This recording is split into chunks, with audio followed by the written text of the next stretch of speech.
What's going on, everyone? Yesterday's another toy review, and yes, the woman that stands in front of you is the one and only Samus Aran from the epic, long-going video game Metroid. Now, this character has been around since 1986, but this particular version of good old Samus actually comes from Metroid Prime 3 Corruption. Now, that particular version game that came out, I did not get the opportunity to play it, unfortunately, but I still like to own Metroid figures just because it's old school stuff, so I figured to pick her up. Now, as always, let's go ahead and jump into this review and see what this nice Max Factory Figma figure has to offer. So, as always, nice old once over. Now, I will say, detail-wise, it's pretty solid. It's a nice, clean, sleek figure. It really doesn't have too much going on. You see a little bit of color pops here and there, but overall, it's a very plain figure to be, for the most part.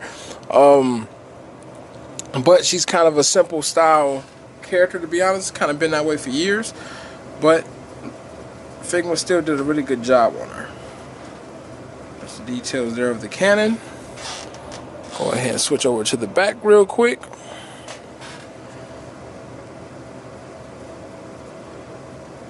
Nice details there. Switching to the other side for you.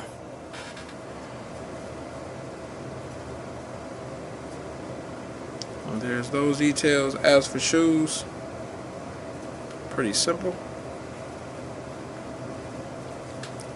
Now, as for the size of this character, or size of this figure rather, it stands about a little bit, maybe, I'm gonna say 6 inches even, or maybe just a tad bit taller than 6 inches. But I'm pretty sure it's 6 inches exactly. She stands roughly around the same size as Max Factory Figma Guts, which I'll show you real quick. Which that means she's probably one of the larger Figma female figures, because most Figma female characters are actually pretty short. But she's actually much larger, probably due to the suit itself. So that is that. Now, I'm gonna be honest with you, if you don't own at least one of the other Metroid figures, you probably will want to look into grabbing one, solely because this figure comes extremely limited when it comes down to accessories. So I'm going to go ahead and jump into that real quick and show you. Obviously, you see her cannon hand. Now, it does have a hole in the normal cannon arm. You can actually use the old blaster effect that came with the very first Metroid figure release that came out a while back on Figma. So that can be used on this.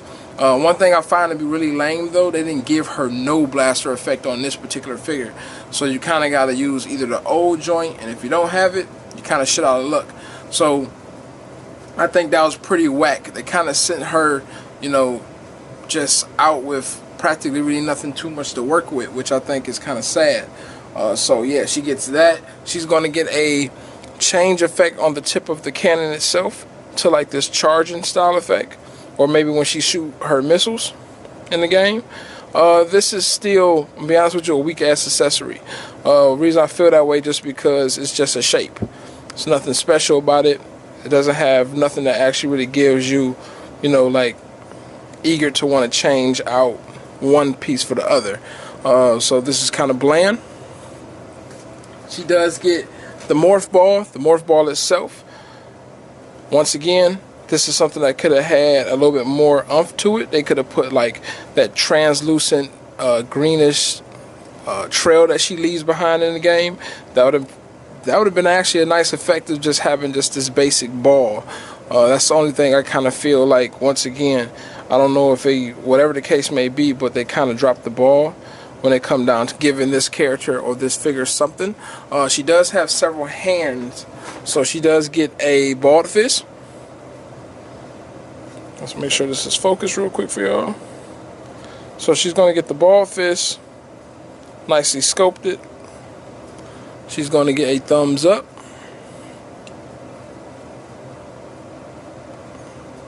Really nice. And kind of a relaxed hand. Alright, and the hand that she has on her right now is more of a spread finger expression hand. So it definitely has a little bit more dynamic to it. See if I can focus on that for y'all. But yeah, it's simple. Nothing major. But like I said, the figure itself, it's not a bad figure by any means. It just feels like it lacks a lot. That'd be my only real complaint towards this figure. As for articulation, though, the articulation on this figure is really, really nice.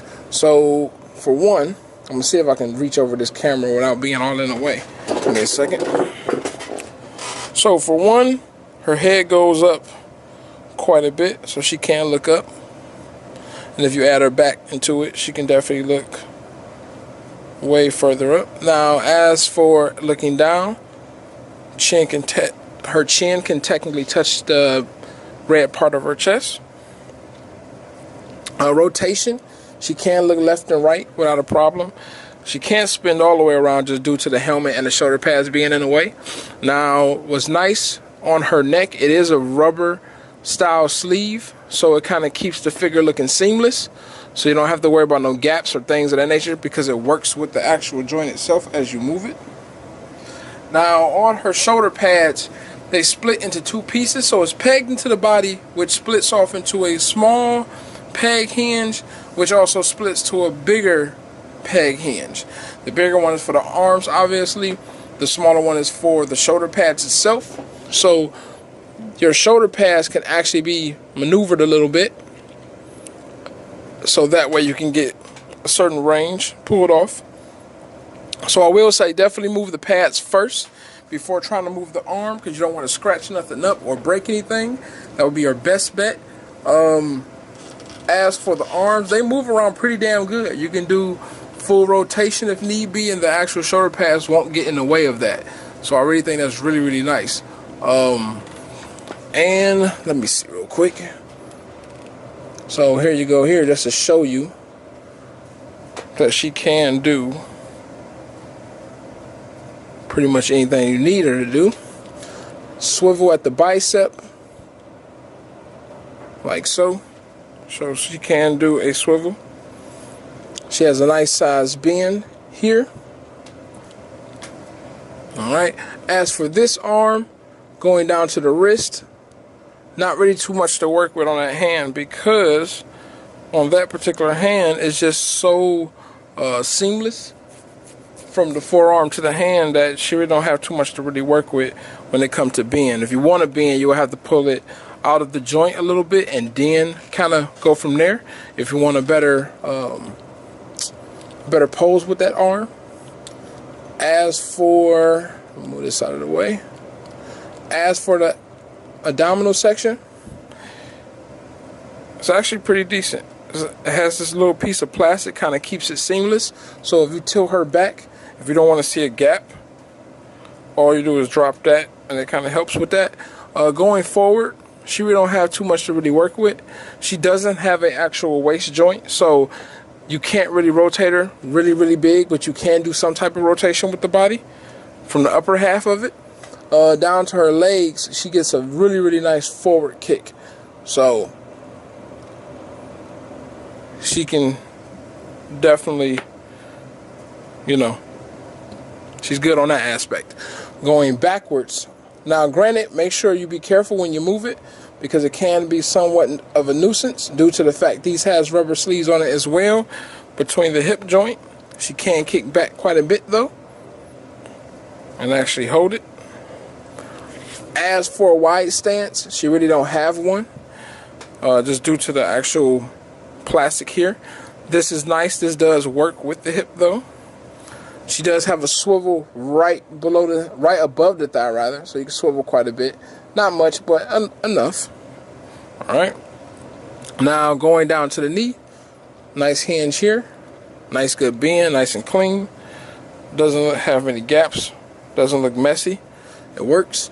As for the foot, I'm going to go ahead and lay her down so that way you can actually see easier. So, as for the foot, great amount of range. Go about that far forward. You go about that far down. And then when it comes to a wide stance, huge wide stance on both ways. So you can go all the way one way and all the way the other way. So wide stances is not a problem if you can somewhat pull it off. She does get a toe joint, which has a huge bend. So that is all the articulation dealing with good old Samus here. I will say, I don't know if I mentioned it before, I probably have. I mess up reviews sometimes, so I forget what I actually said and didn't say. But I will say, if you own the other figures of her, this would be a nice touch to have. Like I said, if you don't have the others, you might want to second think that purchase, because you won't really get much to work with. So I will say definitely having the other ones will be a plus. I seen one of my buddies, I can't remember who exactly did it, but I know somebody I follow. They actually took the head off of the standard suit version of her. Well, not standard suit, but her out of her actual, exoskeleton suit. They actually put the regular head on her, and it fit really nicely on there. So that was a real nice touch, and you can pretty much pull that off as well if you got the other figures. So I will say, pick this up if you're a huge fan. Pick it up if you own the others, but I wouldn't rush to grab it if this is the only one you would technically have in your collection. It just don't seem worth it, to be honest with you. But overall, it's a great figure. So that is my review of good old Samus. Hope this review helped out. Please continue to collect. Please continue to come back. Definitely subscribe and check the like button if you enjoyed the video. Sorry if I didn't feel like I was super energetic on this. To be honest with you, really not really big on this. It's not that it's bad, but it's not really great. It's just a figure. That's about it, the way I view it. I'm waiting for the really good stuff to fall in that I really will be geeked about.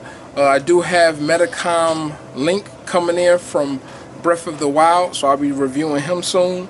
I also have the Ludens figure that'll be coming in, along with Blam figures from 1000 Toys. So I got quite a bit to be reviewing, so definitely stick around. Y'all take care and have a great one.